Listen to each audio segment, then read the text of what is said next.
So promenade position is when we go forward. When we go backward, it's called fall away position. Fall away position. Okay? And we have figure, it's called fall away. But we can do fall away and something more. So fall away and slip pivot, and or fall away and bounce in action. It looks like when I do fall away, it's only 3 steps. 1, 2, 3. This is only fall away.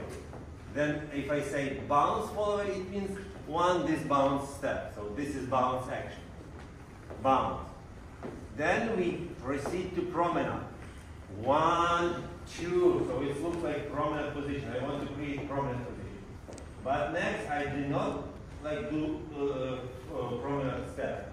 I finish with twist, and then twist action, and then standing spin.